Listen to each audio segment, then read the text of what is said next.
आज हम class 10th गणित अध्याय एक वास्तविक संख्या का प्रश्नावली 1.1 का दूसरा क्वेश्चन देखेंगे, जो कि है पूर्णांकों के निम्नलिखित युग्मों के एचसीएफ और एलसीएम ज्ञात कीजिए तथा इसकी जांच कीजिए कि दो संख्याओं का गुणनफल एचसीएफ गुणित एलसीएम है। मतलब सीधी सी बात है कि दो संख्या है, मतलब ये जो अपन को दी हुई 26 और 91, इनका गुणा करेंगे और जो अपन को संख्या प्राप्त होंगी वही संख्या एचसीएफ, इसके एचसीएफ और इसके एलसीएम के गुणा करने पर प्राप्त होनी चाहिए। तो फिर ये सत्यापित हो जाएगा कि दो संख्याओं का गुणनफल एचसीएफ गुणित एलसीएम होता है। तो हम सबसे पहले 26 और 91 का करके देखते हैं। हल सबसे पहले हम 26 और 91 को एक और बार लिखेंगे। अब हम इन दोनों के गुणनखंड निकालेंगे। सबसे पहले 26 का निकालते हैं। 26 2 से देंगे, 2 एकम 2, 2 तिया 6, ओके। अब ये 13 जो है 13 से कटेगा, 13 एकम 13, ओके। अब हम 91 का निकालेंगे। 91 देखिए, 91 जो संख्या है वो 2 से नहीं कटने वाली है, तो फिर ये किससे कटेंगी? ये 3 से भी नहीं कटेंगी, ना ही 5 से, क्योंकि इस 91 का लास्ट डिजिट 5 या 0 नहीं है, ना ही 6 से, लेकिन 7 से कट सकती है। इसे हम 7 से प्रयास करके देखेंगे। 7 एकम 7, बचा 2, हो गए 21, 7 तिया 21, बहुत बढ़िया। अब 13 से देंगे, 13 एकम 13। अब हमें क्या लिखना चाहिए? यहाँ पर ऐसे एक लाइन लिख देते हैं कि 26 और 91 के अभाज्य गुणनखंडों से हमें प्राप्त होता है कि क्या प्राप्त होता है हमें? 26 इक्वल्स टू 2 गुणित 13 और 91 का गुणनखंड क्या निकला है? 7 गुणित 13। अब हम एचसीएफ निकालेंगे। एचसीएफ निकालने का क्या नियम रहते हैं कि सबसे छोटी घात लेनी है हमें गुणनखंडों में से, और वह सबसे छोटी घात वाली संख्या लेनी है गुणनखंडों में से, और वो जो संख्या है वो दोनों संख्याओं के गुणनखंड में उभयनिष्ठ होनी चाहिए। तो फिर देख सकते हैं हम साफ साफ कि ये जो 13 इसकी घात 1 है, मतलब सबसे छोटी, और ये दोनों गुणनखंडों में उपस्थित भी है, तो अपना एचसीएफ क्या होगा? 13। अब हम एलसीएम के लिए देखेंगे। एलसीएम के लिए क्या नियम होते हैं कि हमें सबसे बड़ी घात देखनी है और क्या करना पड़ता है, और सभी संख्या लेनी पड़ती है। मतलब सबसे बड़ी घात देखेंगे और सभी संख्याएं लेंगे। तो फिर देखिए यहाँ पर तो सबकी घात 1 है, तो फिर सब बड़ी होंगी। लेकिन हमारे पास एक और तरीका होता है कि अगर हमने एक बार एचसीएफ ले लिया, एचसीएफ यानी सबसे छोटी घात वाली संख्या, तो हम उसे छोड़ के बाकी सब संख्या ले लेंगे। क्यों? क्योंकि एचसीएफ सबसे छोटी घात वाली संख्या होंगी और बची हुई सभी संख्या बड़ी घात वाली संख्या होंगी। तो हम लिख लेते हैं 2 गुणित 13 गुणित 7। इसे छोड़ दिया अपन ने, इसे ले लिया और इसे ले लिया, ओके। अब आगे देखते हैं कि एलसीएम कितना आता है अपना। ये 2 गुणित 7, ये इधर हो गया 14 और ये 13। अब ये 14 गुणित 13 करेंगे हम, तो फिर अपने पास आ जाएगा 182, ओके। अपना एलसीएम कितना आ गया? 182। अब उन्होंने क्या कहा था शुरू में प्रश्न में? दो संख्याओं का गुणनफल एचसीएफ और एलसीएम होना चाहिए। तो हम देख लेते हैं दो संख्या क्या थी हमारी? 26 गुणित 91। इनका गुणा करने पे अपन को क्या प्राप्त होगा? 6, ये हो गया हमारा 2366, ओके। अब हम एचसीएफ और एलसीएम का भी गुणा करके देखेंगे कि क्या हमारे पास यही संख्या प्राप्त होती है। तो फिर एचसीएफ कितना है हमारा? एचसीएफ है अपना 13 गुणित एलसीएम कितना है? 182। अगर हम इनका गुणा करेंगे तो तब भी हमारे पास 2366 प्राप्त होगा। आप कैलकुलेटर में कैलकुलेट कर सकते हैं, यही संख्या आने वाली है। और लास्ट में आप ऐसा आंसर करके लिख देना, तो जांच करने वाला समझ जाएगा कि हमारा सवाल खत्म हो चुका है।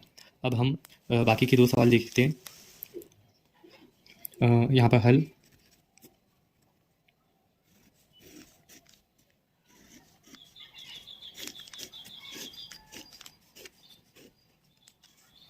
$510 और 92, ओके। हम इन दोनों के अभाज्य गुणनखंड विधि से यहाँ पे लिख लेते हैं ये लाइन। ये ऐसा लिखते तो जांचकर्ता को अच्छा लगता है और वो आपका एक भी नंबर नहीं काटता है। अभाज्य गुणनखंड विधि से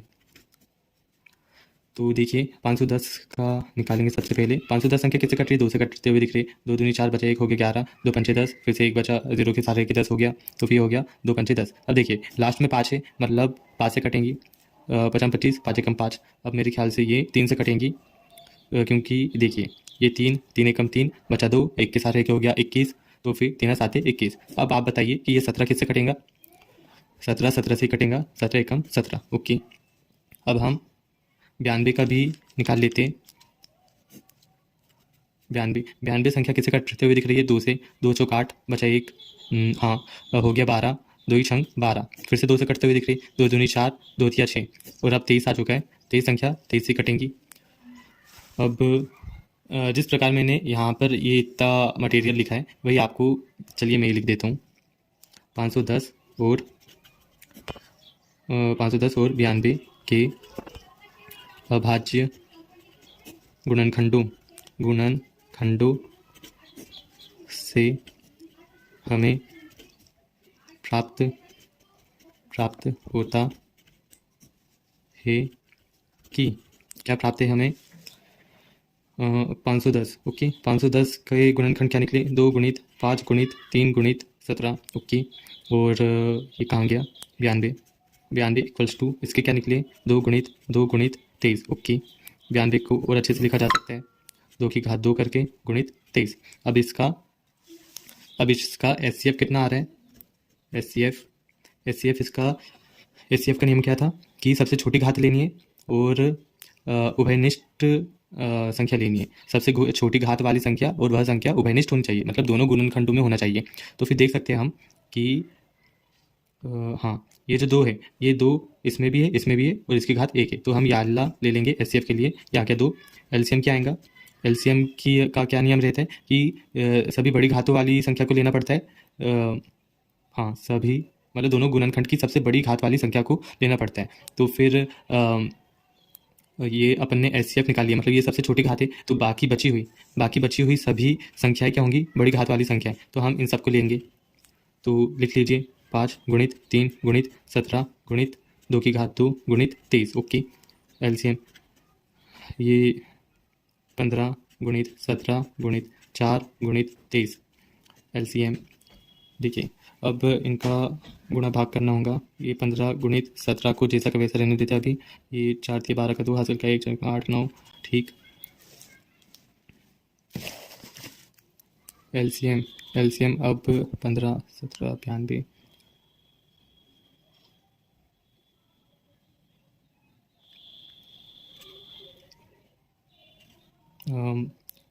चार 6 फिर 0। ओके, तो अपना एलसीएम आ गया है 23,460। ओके, आप कैलकुलेटर में कैलकुलेशन करके देख सकते हैं। एलसीएम शायद यही होना चाहिए। अब आगे क्या कहा था हमें कि 2 संख्याओं का गुणनफल देखिए। 2 संख्या कौन सी थी इसमें? 510 थी गुणित, और क्या थी? 92 थी। तो इनका गुणा करने पर अब हमारे पास क्या प्राप्त होगा? इसका 46,920। ठीक है, अब हम एचसीएफ गुणित एलसीएम भी करके देखेंगे। तो फिर एचसीएफ कितना है अपना? एचसीएफ है अपना 2 गुणित 23,460। देखिए आपको साफ साफ दिख रहा होगा कि अगर हम इस संख्या को दुगना करेंगे तो फिर अपने पास यही संख्या प्राप्त होंगी, 46,920। बस, बहुत आसान था। एचसीएफ गुणित एलसीएम। अब ये आंसर आ चुका है। अब हम लास्ट वाला भी देख लेते हैं। लास्ट वाला है 336।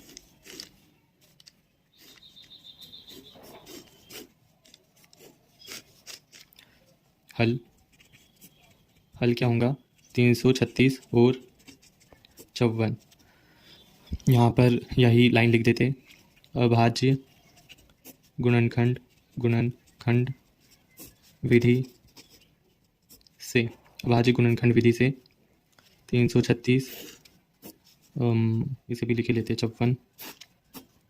2 से देंगे अभी, 2 एकम 2 बचा 1, 3 के साथ रह के हो गया 13, 2 ही छंग 12 बचा 1, 6 के साथ रह के हो गया 16, 2 8 ही 16। ओके, फिर से 2 से जा रहा है, 2 8 ही 16, 2 चौक 8, 2 चौक 8, 2 दूनी 4, 2 दूनी 4, 2 एकम 2। अब 3 से जाएगा, 3 और 7 21, 7 से ये गया। 2 दूनी 4, 2 7 14, 3 से जाते हुए दिख रहा है, 3 आम 27, फिर से 3 3 9, अब 3 से 3 एकम 3। तो ये अपने गुणनखंड भी निकल चुके हैं। अब 336 और 54 के अभाज्य गुणनखंडों से हमें प्राप्त होता है कि